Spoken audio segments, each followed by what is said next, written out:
ఆధ్యాత్మిక వార్తావాహిని భక్తి విశేషాలకు స్వాగతం. హైదరాబాద్ హిమాయత్ నగర్లోని తీతీదే శ్రీ వెంకటేశ్వర స్వామి ఆలయంలో వార్షిక బ్రహ్మోత్సవాలు ఘనంగా జరుగుతున్నాయి. ఉత్సవాల్లో భాగంగా స్వామి అమ్మవార్లకు విశేష పూజలు చేశారు.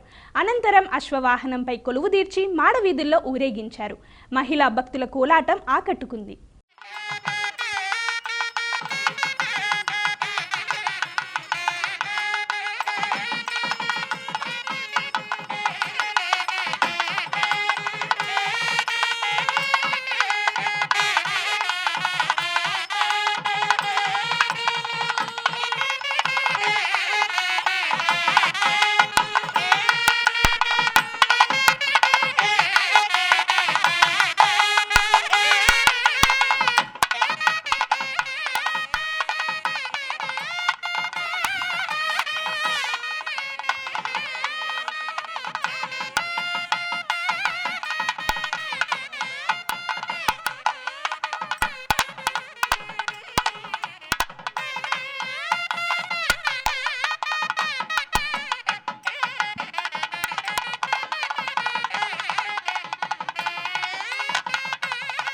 హిమాయత్ నగర్ ఆలయ వార్షిక బ్రహ్మోత్సవాల్లో భాగంగా ఉదయం వేళ విశేష పూజల అనంతరం స్వామివారు మహారథంపై దర్శనమిచ్చారు. కోలాటాలు, మంగళ వాయిద్యాల నడుమ రథం ముందుకు సాగుతుండగా భక్తులు స్వామివారికి కర్పూర నీరాజనాలు సమర్పించారు.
తిరుపతి అప్పలాయగుంటలోని శ్రీ ప్రసన్న వెంకటేశ్వర స్వామివారి ఆలయంలో కోయిలాల్వార్ తిరుమంజనం ఘనంగా జరిగింది. ఉదయం సుప్రభాతంతో స్వామివారిని మేల్కొలిపి తోమాల సేవ కొలువు నిర్వహించారు. ఉదయం కోయిలాల్వార్ తిరుమంజనం చేపట్టారు. ఆలయ ప్రాంగణం, గోడలు, పైకప్పు, పూజా సామాగ్రిని నీటితో శుద్ధి చేశారు. అనంతరం నామకోపు, శ్రీచూర్ణం, కస్తూరి పసుపు, పచ్చాకు, గడ్డ కర్పూరం, గంధం పొడి, కుంకుమ, కిచిలిగడ్డ తదితర సుగంధ ద్రవ్యాలు కలగలిపిన పవిత్ర జలాన్ని ఆలయమంతటా ప్రోక్షించారు. తదుపరి భక్తులను సర్వదర్శనానికి అనుమతించారు. 24 నుంచి వార్షిక బ్రహ్మోత్సవాలు ప్రారంభం కానున్న నేపథ్యంలో కోయిలాల్వార్ తిరుమంజనం నిర్వహించటం ఆనవాయితీ. తిరుమలలో భక్తుల రద్దీ కొనసాగుతోంది. తిరుమల శ్రీ శ్రీనివాసుడి దర్శనం కోసం వైకుంఠం క్యూ కాంప్లెక్స్లోని 27 కంపార్ట్మెంట్లలో భక్తులు వేచి ఉన్నారు. టోకెన్ లేని భక్తులకు సర్వదర్శనానికి 10 గంటలు, ప్రత్యేక ప్రవేశ దర్శనానికి 4 గంటలు, సర్వదర్శనం టోకెన్ పొందిన భక్తులకు 5 గంటల సమయం పడుతుందని తిరుమల తిరుపతి దేవస్థానం అధికారులు ప్రకటించారు. ఆంధ్రప్రదేశ్లోని శేషాచలం అటవీ ప్రాంతంలో అరుదైన శాసనాలు లభ్యమయ్యాయి. వీటిని పరిశీలించే పనిలో పడింది పురావస్తు శాఖ. శేషాచలం అటవీ ప్రాంతంలోని సదాశివ కోనలో సుమారు 477 ఏళ్ల నాటి అరుదైన శాసనాలుగా పురావస్తు శాఖ అధికారులు గుర్తించారు. ఇవి శైవ మత శాసనాలుగా భావిస్తున్నట్లు అధికారులు తెలిపారు. వీటిని సమగ్రంగా పరిశీలించి భవిష్యత్తు తరాలకు ఉపయోగపడే విధంగా చర్యలు తీసుకుంటున్నట్లు చెప్పారు.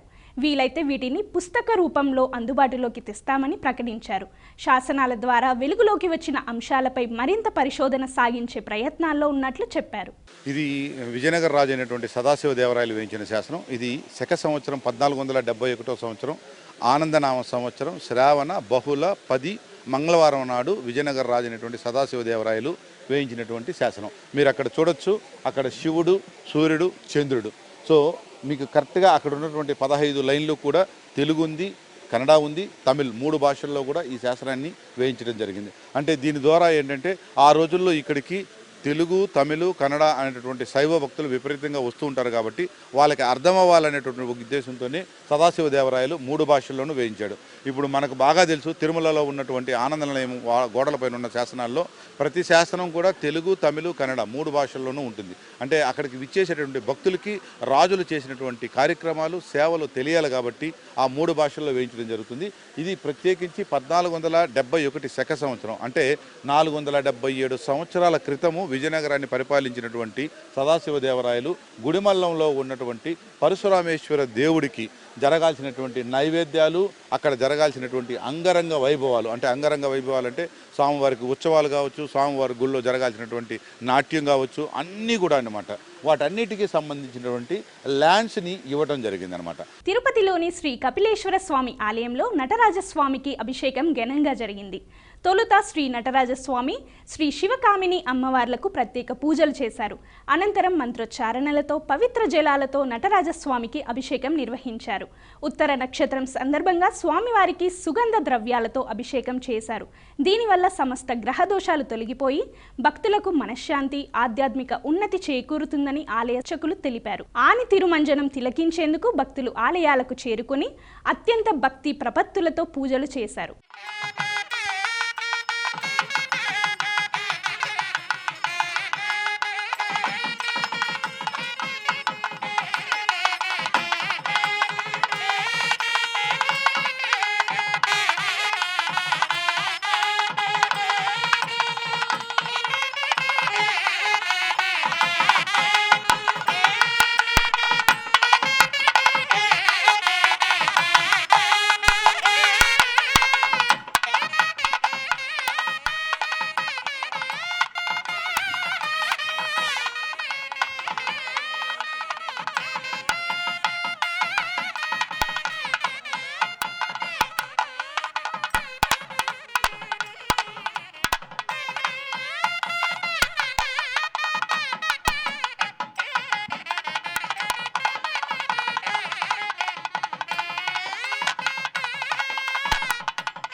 విజయనగరం పైడితల్లి అమ్మవారి ఆలయం నూతన శిఖర ప్రతిష్ఠ కార్యక్రమం ఘనంగా జరిగింది.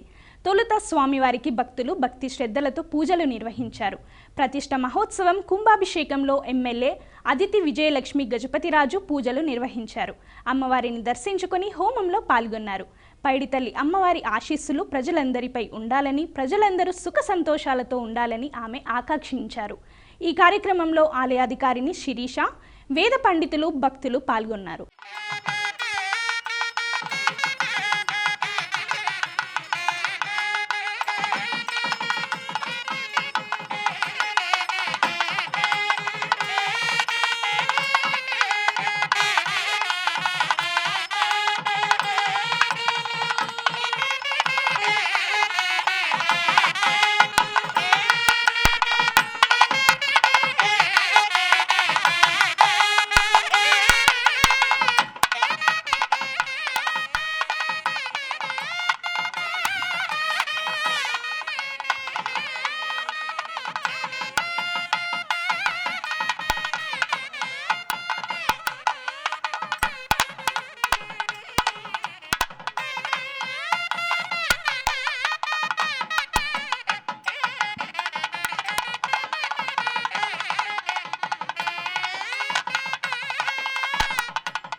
అలాగే బాలాలయం నుంచి 3 రోజులు పూజలు జరుపుతూ 25వ తారీఖున మన శిఖర ప్రతిష్ట అయినాక అక్కడికి షిఫ్ట్ చేయటం జరుగుతుంది. ఆ తర్వాత భక్తులకి దర్శనాలన్నీ కూడా ఆ గుడి నుంచి జరుగుతూ ఉంటాయి. హైదరాబాద్ మల్లంపేట ప్రణీత్ నగర్లో శ్రీ రాజరాజేశ్వరి శక్తి పంచాయతన ఆలయంలో చతుర్థ వార్షిక బ్రహ్మోత్సవాలు ఘనంగా జరుగుతున్నాయి. ఉత్సవాలలో భాగంగా శ్రీ రాజరాజేశ్వరి అమ్మవారికి అష్టోత్తర కలశాభిషేకం చేశారు. అనంతరం ఆలయ ప్రాంగణంలో చండీ సహిత రుద్రహోమం నిర్వహించారు. భక్తులు విశేష సంఖ్యలో తరలివచ్చి అమ్మవారిని దర్శించుకున్నారు.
అస్సాంలోని అష్టాదశ శక్తిపీఠం కామాఖ్య క్షేత్రంలో ఏడాది కోమారు జరిగే ఋతుస్నాత వేడుక ఘనంగా జరుగుతోంది. ఈ సందర్భంగా కామాఖ్య అమ్మవారి ఆలయాన్ని మూసివేయడం విశేషం. అయినా సరే లక్షలాదిగా భక్తులు తరలివచ్చి జగన్మాతను బయటి నుంచే వేడుకుంటున్నారు. సాధువులు అఘోరాలు సైతం తరలివచ్చి కామాఖ్యను విశేష రీతిలో ఉపాసిస్తున్నారు. ప్రతి ఏడాది జూన్ 22 నుంచి 26 వరకు ఈ మహోత్సవం వైభవంగా జరుగుతోంది. అమ్మవారి మూలస్థానంపై తెల్లటి వస్త్రాన్ని కప్పి 3 రోజుల పాటు గర్భాలయాన్ని మూసివేస్తారు. ఆపై 4వ రోజు ఆలయాన్ని శుద్ధి చేసి ప్రత్యేక పూజలు నిర్వహిస్తారు. అనంతరం భక్తులకు తిరిగి కామాఖ్యాదేవి దర్శనం కల్పిస్తారు. ప్రతినిత్యం యోని రూపంలో కొలువైన అమ్మవారి మూలస్థానం నుంచి నీరు ఊరుతూ ఉంటుంది. కానీ ఈ 3 రోజులు మాత్రం ఆ నీరు ఎరుపు రంగులోకి మారుతుంది. అంబుబాచి మేళాగా వ్యవహరించే ఈ కార్యక్రమం అనంతరం ఎరుపెక్కిన వస్త్రప్రసాదాన్ని భక్తులకు పంచుతారు అర్చకులు. ఈ వస్త్రప్రసాదం నీటి ప్రసాదం కోసం లక్షలాదిగా భక్తులు తరలివస్తుంటారు.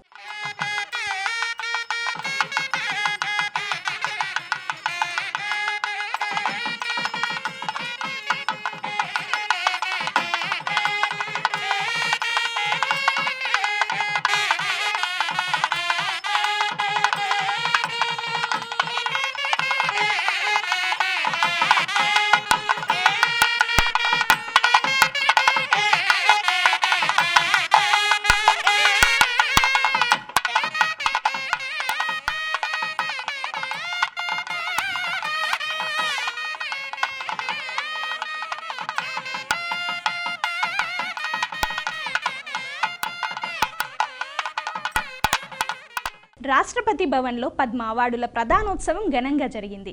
2026వ సంవత్సరానికి గాను కేంద్రం 5గురికి పద్మవిభూషణ్, 13 మందికి పద్మభూషణ్, మరో 113 మందికి పద్మశ్రీ అవార్డులను ప్రకటించింది.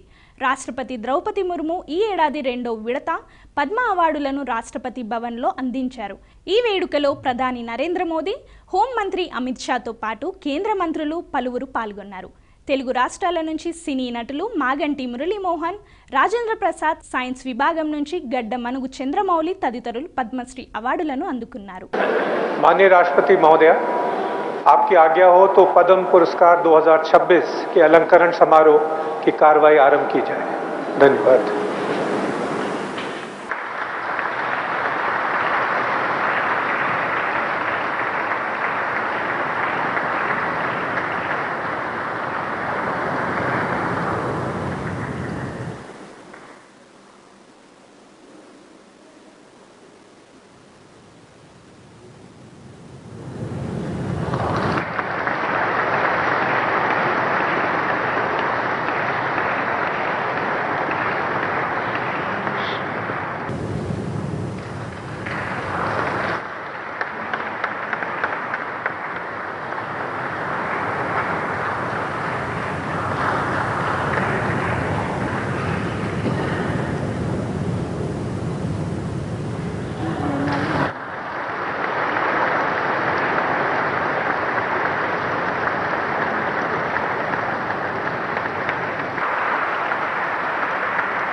बाबू राजेंद्र प्रसाद, कला अभिनय.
పూరిలో జగన్నాథ రథయాత్రకు అంతా సిద్ధమవుతోంది.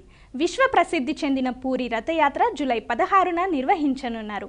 అయితే దీనికి ముందుగా శాస్త్రోక్తంగా జరగాల్సిన కార్యక్రమాలు చాలా ఉన్నాయి. ఇందులో భాగంగా ఈ నెల 29న దేవస్నాన ఉత్సవానికి ఏర్పాట్లు జరుగుతున్నాయి. ఈ నెల 29న పురుషోత్తమ, బలభద్ర, సుభద్ర, సుదర్శనలను కలిపి చతుర్థ మూర్తులనే దేవతలకు దేవస్నాన ఉత్సవం జరగనుంది.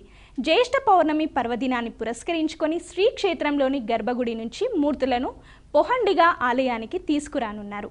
వారిని స్నాన మండపంపై ఆసీనులను చేసి దేవస్నాన ఉత్సవం ప్రారంభిస్తారు.